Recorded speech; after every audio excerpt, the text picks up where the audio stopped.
함께 기도하겠습니다.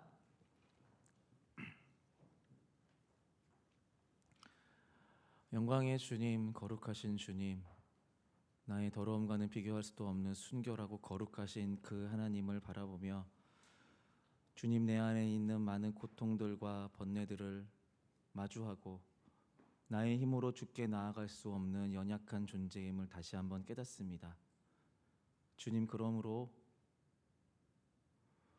주님을 향하여 담대하게 내가 주님을 사랑합니다라고 고백하지 못하였던, 주님을 사랑하는 줄 나보다 주님께서 아십니다라고 고개를 숙인 채 울며 고백하였던 그 베드로의 고백이 주님, 나의 고백이 되어야 하겠습니다.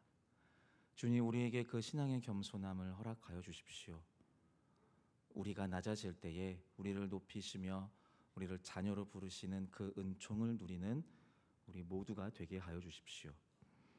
주님, 그 간구를 담아 주님 앞에 예물을 드립니다. 김윤희, 김윤경, 김윤미, 노민서, 노연서, 이 예물이 쓰이는 모든 곳에서 예수 그리스도의 복음의 향기가 퍼져나가는 역사 있게 하여 주시옵소서. 감사드리며 예수님의 이름으로 기도드립니다. 아멘. 네.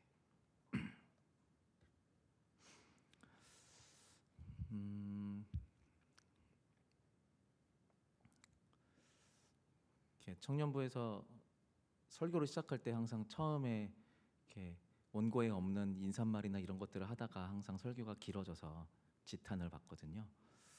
네. 근데 또 이렇게 얼굴 이렇게 뵈니까 또 반갑고 이렇게 인사하고 싶고, 네, 그런 마음이 또 있습니다. 원고가 길어서 빨리 시작하도록 하겠습니다. 네, 오늘 함께 나눌 말씀은요, 나다움이 너처럼으로 라는 제목으로 함께 말씀을 나누겠습니다. 이 표현이 좀 어려울 수 있는데 이제 작은 따옴표를 좀 보시면 어떤 의미인지 조금 다가올 수 있을 것 같습니다. 나다움이 너처럼으로, 이런 뜻입니다. 이해되셨어요? 네, 이해를 시켜드리겠습니다. 지금부터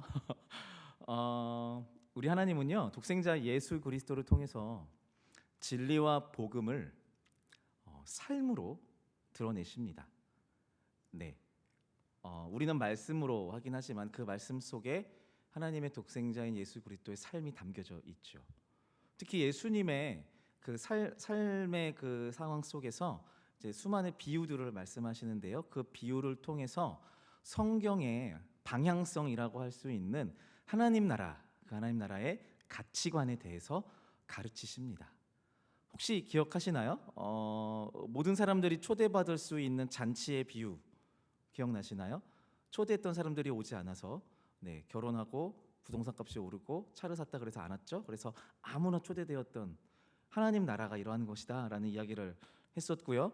또 상명하복의 계급에 기초한 공동체가 하나님 나라가 아니라 그 줄기나무 이렇게 다 동등한, 예, 위에서 이렇게 뿌리가 제일 중요하고 이런 것이 아니라 누구든지 시작이 될 수 있고 나중에 될 수 있는, 네, 그러한 줄기나무와 같은 공동체가 하나님 나라 교회 공동체이다, 이런 이야기를 함께 나누었었습니다.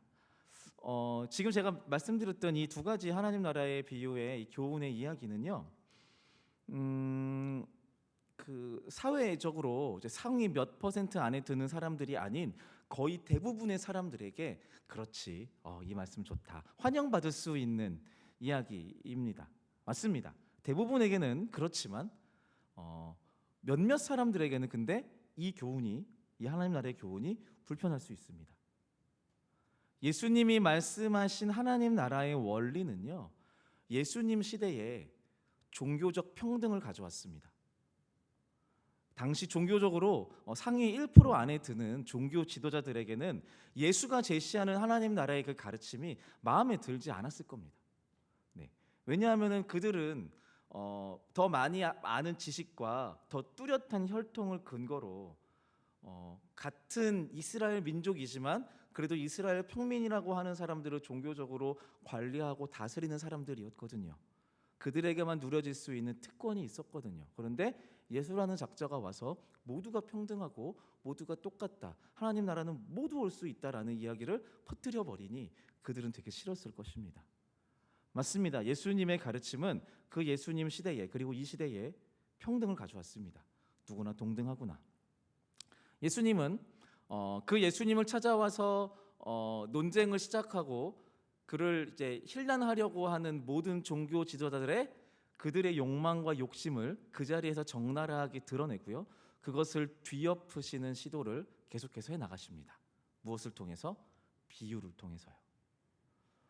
종종 이제 그리스도의 교회를 향하여 저와 여러분들을 향해서 오해를 하는 사람들이 있습니다. 저도 이런 오해를 했었던 것 같습니다. 그러니까 예수의 폭력성을 얘기하는 사람도 있어요. 이렇게 성전을 뒤엎는 그런 걸 하면서 폭력적이냐, 극단적이냐 이런 얘기를 하는 사람도 있고요. 또 교회 교리의 배타성에 대해서도 이제 꺼리는 사람들이 있습니다. 그러니까 무슨 말이냐면은 오직 유일한 신으로서 하나님을 말하는 기독교의 그 교리가 독불장군이다. 왜 니들만 옳냐? 이렇게 말한 사람도 있다라는 거죠. 네, 여러분, 우리가 믿는 기독교 신앙은요 폭력적이지 않습니다. 네, 폭력적이지 않습니다. 자신의 욕심과 이기심과 소유와 권력을 붙잡고 포기하려고 하지 않는 사람들이 불편할 뿐입니다. 네, 예수님은요 맞습니다. 꽤 극단적이신 분이셨습니다. 참지 않으시고요. 잘못된 것을 잘못됐다라고 아주 호되게 명확하게 말씀하시는 분이셨죠. 아까 말씀드렸다시피 예수님을 찾아와서 대화를 하는 사람들이 아니라 그를 헐뜯고 예수님을 내리깔려고 시도하는 종교 지도자들에게 예수님은 그들에게 폭력을 행하신 것이 아니라 예수님이 말씀하시는 그 하나님 나라의 진리를 말씀하셨을 뿐입니다. 그리고 그것을 종교 지도자들이 불편해했을 뿐이죠.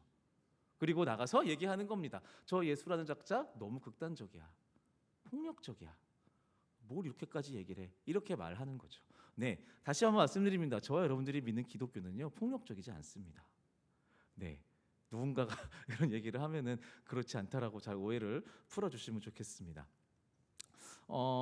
저는 개인적으로 이 예수님의 비유를 통한 하나님 나라의 교훈을 이제 말씀을 통해 또 서적을 통해서 깨닫고 또 이 설교 원고를 쓰면서 한편으로는 되게 시원함을 느꼈어요. 아, 맞아, 너무 좋아, 이거야, 이런 느낌이 들었다가 또 한편으로는 부끄러움이 있었습니다.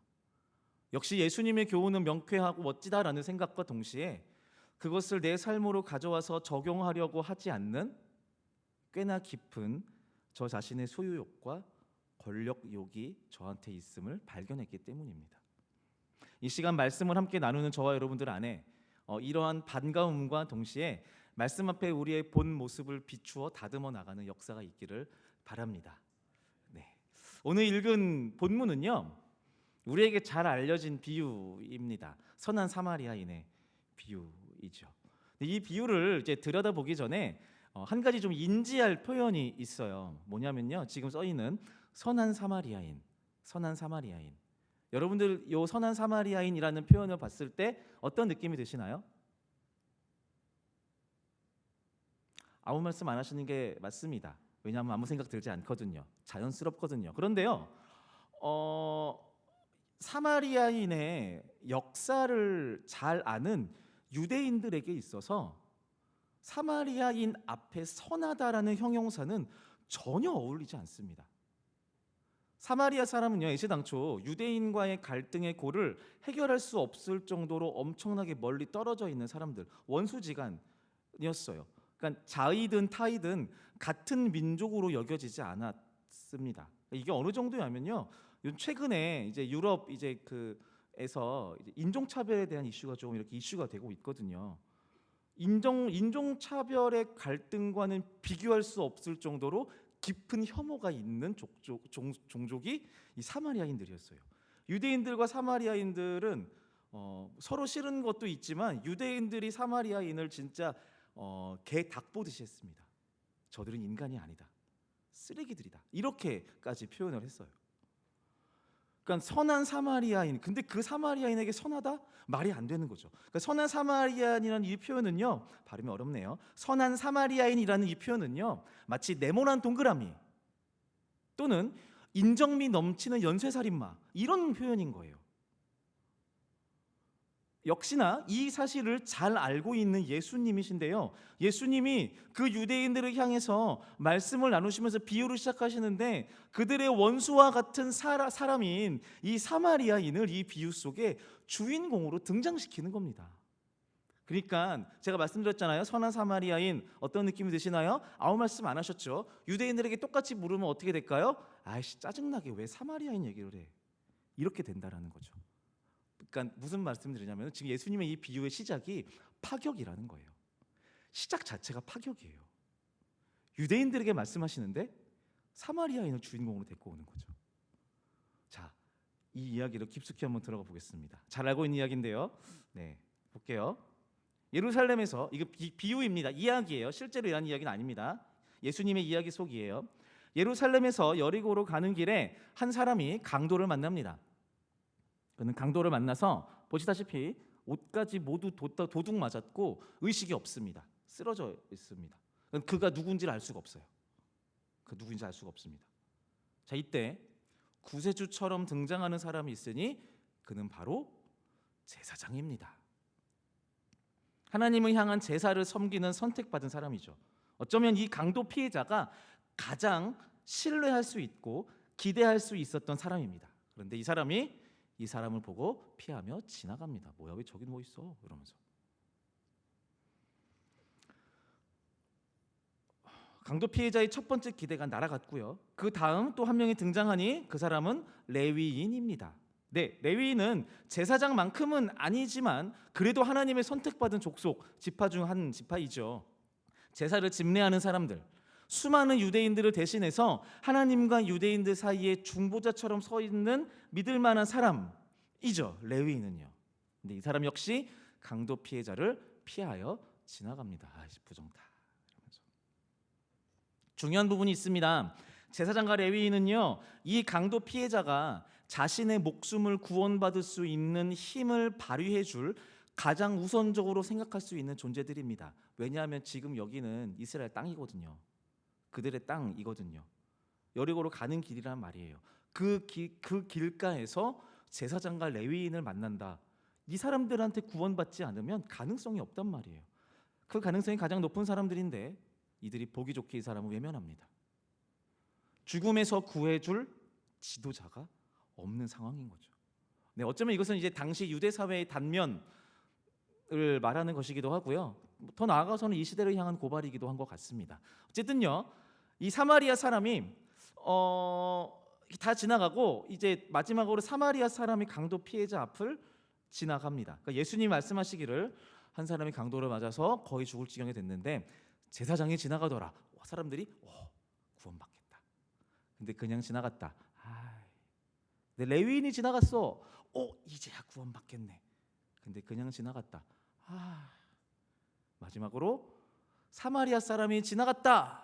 유대인들의 반응, 끝났네. 이렇게 되는 거예요. 사마리아인이 희망이 없을 것 같은 거예요. 그 자체만으로.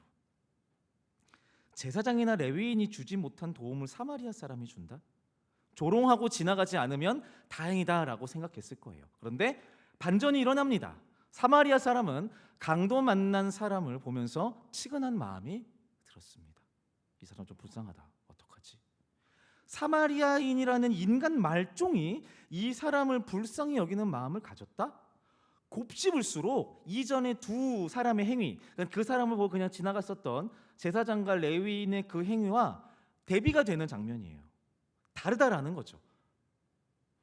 이제 상상할 차례입니다. 상상해야 됩니다, 여러분. 사마리아 사람마저도 불쌍히 여길 정도였었던 이 강도 만난 사람에게 도대체 이 두 사람, 제사장과 레위인은 왜 그랬을까요?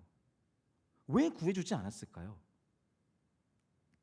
상상은 자기의 마음입니다만 나름 좀 선명하게 유추할 수 있는 것은요, 레위인과 제사장 이 두 사람에게 있어서 이 강도 만난 사람은요, 그들에게 무의미한 사람이에요. 아무 의미가 없는 사람이라는 말이에요. 그러니까 만약 이 강도 만난 사람이 유대인이고 또 그가 처해 있는 위기의 상황이 아니라 예루살렘 근처에서 마주한 상황이라면 그러면 이야기를 나눌 수 있습니다.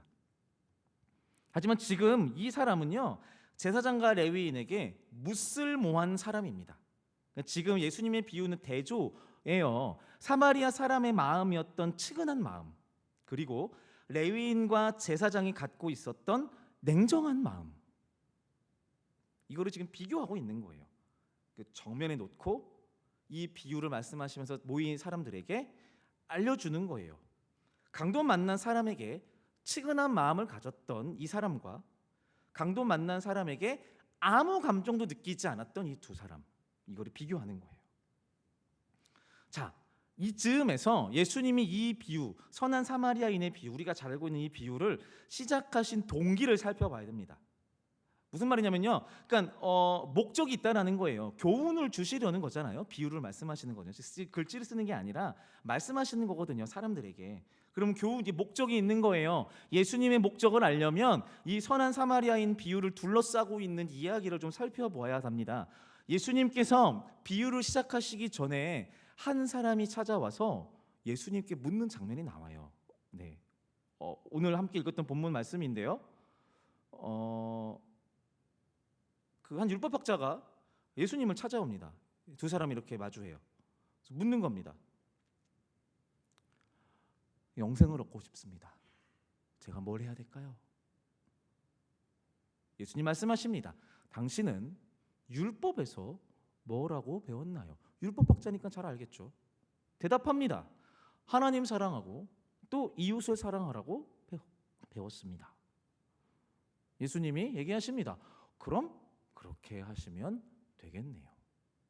네. 그리고 이 율법학자가 거들먹거리면서 이렇게 이야기합니다. 아하, 그럼 제 이웃은 누구죠? 라고 묻습니다.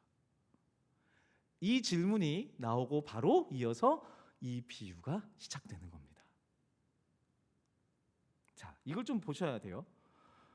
그러니까 우리가 알고 있는 선한 사마리아인의 비유는요, 율법학자가 물은, 거들먹거리면서 물은 제 이웃은 누구죠? 라는 물음에 대한 답인 거예요.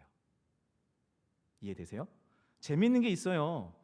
율법학자가 지금 질문을 하고 있는데요, 사실 이 사람은요, 자신의 이웃이 누군지 알아요. 너무 잘 알아요. 뼛속까지 유대인인 이 사람에게 있어서 이웃은요, 율법학자인 자신의 정결을 지켜줄 사람, 유대인들입니다. 율법학자의 이웃은 유대인이에요. 이들은 자신들의 경계 안에서 이웃을 규정합니다. 이러한 관점에서 볼 때 강도 만난 사람은 그들의 이웃이 될 수가 없는 거예요. 이 사람의 정체도 모르고요, 자신들과 어울릴 만한 건강을 확보한 사람도 아니에요. 다 죽어가고 있거든요. 자신들의 유대인 정체성을 뚜렷하게 해주는 그 어떤 정보도 확인할 수 없는 외지인이니까 이 강도 만난 사람은 율법학자에게 이웃이 아닙니다. 그러니까 지나가는 거예요. 그게 당연한 거예요. 자, 그럼 이제 이 유대인은요, 자신의 질문에 대한 답으로서 이 예수님의 사마리아인의 비유를 다 들었어요. 다 들었단 말이에요. 예수님이 이 사람에게 묻는 거예요. 너는 이 세 사람, 제사장과 레위인, 사마리아인 중에 누가 강도 만난 사람에게 이웃이 되어 주었다고 생각하냐? 라고 되물으세요. 이 질문이요, 진짜 기가 막힌 질문입니다. 아까 율법학자의 질문이 뭐였죠? 뭐였었죠, 여러분? 어떤 질문했었죠? 내 이웃이 누구입니까? 그러니까 이웃의 정체를 물었어요. 내 이웃이 누구입니까? 라고 물었단 말이에요. 근데 지금 예수님이 역으로 질문하고 있어요. 너의 이웃이 누구냐? 아니요, 그걸 묻지 않고요, 이야기 속에 강도 만난 사람의 이웃이 누구냐고 묻고 있는 거예요. 지금 들었으니까 비유를. 유대인에게 너의 이웃이 누구냐고 물으면 똑같이 유대인이라고 할 거니까 그건 너무 정해진 답이니까. 그런데 이 비유 속에, 이 이야기 속에서 강도 만난 사람의 이웃은 유대인이 아니에요. 이 이야기를 다 들었다면 적어도 이 이야기 속에서는 제사장과 레위인은 이 사람의 이웃이 아니에요. 그냥 지나갔잖아요. 누가 보아도 이 사람의 이웃은 사마리아인이에요. 예수님의 질문 다시 한번 보세요. 너는 이 세 사람, 제사장과 레위인, 사마리아인 중에 누가 강도 만난 사람에게 이웃이 되어 주었다고 생각하냐? 예수님의 이 질문으로 인해서 사마리아 사람은요, 이 강도 만난 사람의 이웃이 되는 거예요. 율법학자가 뭐라고 답했을까요? 답하지 못합니다. 이야기 속에서 이웃이 누군지 알겠는데 그렇게 말했다간 내 이웃이 쓰레기 같은 사마리아 사람이라고 말하는 것처럼 되는 거거든요. 그건 너무 싫거든요. 저들과 내가 이웃이 된다라는 거는 말이 안 되거든요. 유대인들은 자신들의 민족 정체성이 중요한 사람들이에요. 나다움, 유대인다운 것이 무엇인지가 중요하다라는 겁니다. 역사적인 정체성, 혈통적인 정체성이 자신들의 존재 의미를 설명해 준다라고 생각했어요. 그래서 이 고유한 정체성을 혼탁하게 하거나 혼잡하게 하려는 모든 그 시도로부터 자신을 보호하는 것이 중요했습니다. 다 막는 거예요. 안 돼. 나를 더럽히면 안 돼. 정결을 위한 노력이죠. 이것이 잘못된 건 아니에요. 네, 왜냐하면은 구약 성경에서도 레위기 율법을 통해서 수도 없이 강조했던 부분이고 또 그것을 지키지 못해서 멸망당하고 말살당하고 징벌을 당했던 그들의 선조의 이야기를 잘 알고 있을 테니 말이죠. 그러니까 자신들의 자신다움, 유대인다움을 지키는 것이 정말 중요했습니다. 아까 말씀드렸지만 만약 이 비유 속에 강도 만난 사람이 유대인이고 또는 지나가던 제사장과 레위인의 지인이었다면 유대인이겠죠. 그러면 이들은 즉각 이 사람을 도왔을 겁니다. 이웃이니까요. 강도를 만났지만 나와 같은 유대인이기 때문에 이 강도 만난 이 사람의 어떠함이 자신을 더럽히지 않을 거거든요. 지켜지니까 나다움이 도와주셨을 겁니다. 근데 정체를 몰라요. 누군지 모르니 나의 유대인 정체성에 조금이라도 흠집을 낼 수 있는 가능성을 다 잘라버리는 겁니다. 그러니까 도와주지 않는 겁니다. 자, 사마리아인에게도 정체성이 있습니다. 당연하죠. 사마리아인 다움이 있습니다. 유다의 12지파에 속해 있긴 했었는데 이방 민족의 침탈로 피가 섞여버린 혼탁한 민족이라는 정체성이 있습니다. 유대인들이 볼 때 더럽고 냄새나는 쓰레기 같은 정체성이죠.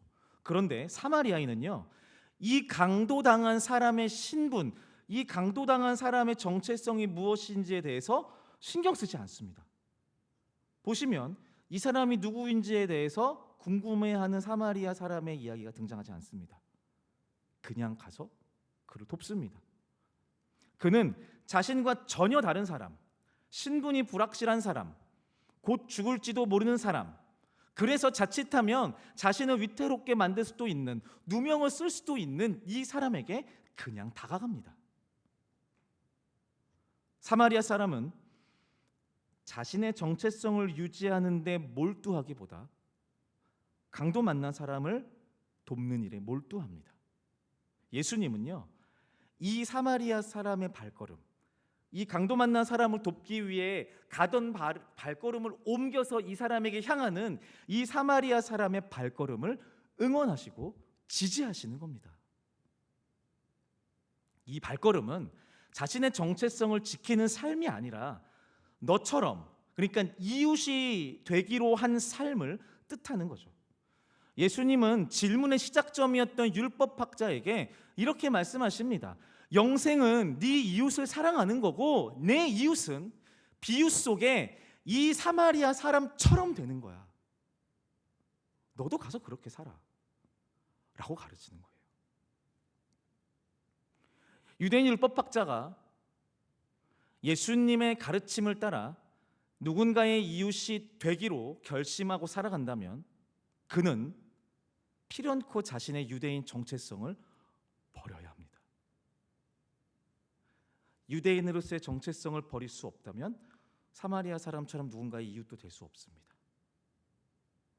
사마리아 사람처럼 누군가의 이웃으로 살려고 노력한다면 이 사람은 자신의 유대인 정체성을 중요시 여기지 말아야 합니다. 그래야 누군가의 이웃이 될 수 있습니다. 더 안전하고 견고하고 확증된 삶을 붙잡는 것은 유대인들의 일반적인 삶의 태도예요. 기득권을 유지하고 자신에게 해를 끼칠 수 있는 대상을 증오하고 자신의 소유를 놓지 않으려는 힘은 이러한 정체성에서 나오는 겁니다. 이것이 소중했을 것이고 가장 중요한 가치라고 여겼을 거예요. 이런 면에서 볼 때 예수님의 비유를 듣고 있던 유대인들은 소름이 끼쳤을 겁니다. 그들의 유대인 정체성에서 나오는 냉혹함과 그 냉기가 강도 만난 사람을 죽일 뻔했으니 말이죠. 비유이기에 망정이지 실제였다면 그들의 유대인 정체성으로 말미암아 이 사람은 죽었을 거거든요. 자신들도 유대인인데 나의 유대인 정체성으로 인해 내 이웃 누군가가 죽을 수도 있다라는 것을 이 이야기를 통해 확인한 거예요.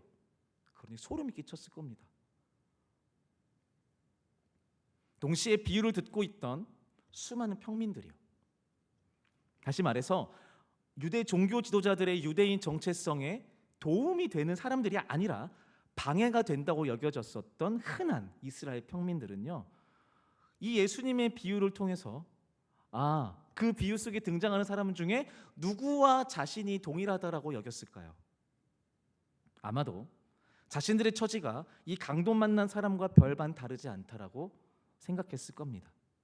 누추하고 초라하고 기댈 곳 없이 처절하게 사는 자신들의 삶이 마치 예수님의 이야기 속 강도 만나서 죽기 직전의 이 사람과 같다라고 여겼을 겁니다. 그들은 자신들을 그냥 지나치는 발소리 하나하나에 절망하며 지금까지 살아온 겁니다.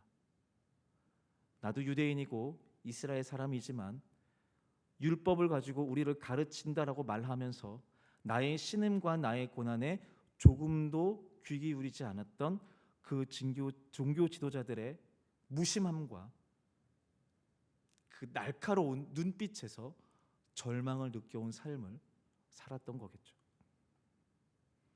그리고 자신들의 이웃이 되어줄 사람을 기다리고 있었을 겁니다.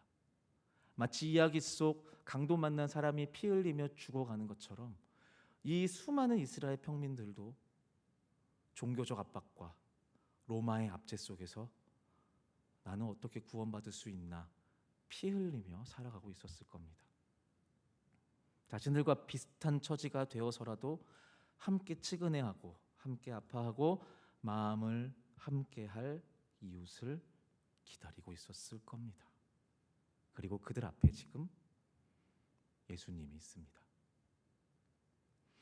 우리는 하나님을 향하여 신실하신 하나님이라고 찬양합니다. 변함이 없는 하나님이라는 뜻이죠. 맞습니다. 하나님은요, 발전이 필요 없는 분입니다. 왜냐하면 완벽하시거든요. 업데이트가 필요 없습니다. 레벨업도 필요 없습니다. 발전이 필요 없으신 분이십니다. 완벽하십니다. 그런데 그 하나님의 역사 속에서 단 한 번 변화를 선택하셨습니다. 인간이 되시는 선택. 하나님은 이 성육신이라는 믿을 수 없는 선택을 통해서 변화를 도모하십니다.